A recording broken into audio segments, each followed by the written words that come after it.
there. Yeah, Caelan, just to pick up on that, just in terms of, say, the younger players like Sam or the ones that are coming in here, for their first time at the stad and the occasion, do you guys who have a bit more experience, what's your role in sort of helping them along in terms of the occasion tomorrow night?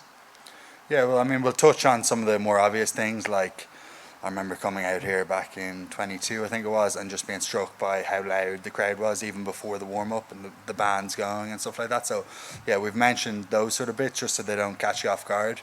But I really do think there's an appetite to embrace the hostility or whatever comes our way. And like I was saying there, when there's clarity, that stuff doesn't get in your way. Yeah, obviously, it's a tough opener. You come here as underdogs against the champions. How do you use that, and do you take inspiration maybe from the game 2 years ago in Marseille when Ireland surprised many? Not a ton, no. The internal view and perception is that there's still a lot of belief at the core, and that's grown over the last 10 days. I think we've created evidence for more confidence and more belief based on how we've shown up on the field, but also connections built off it and the work that's been done off it as well. So yeah, there is a pretty positive feeling based on how we've trained and how lads have showed up and integrated.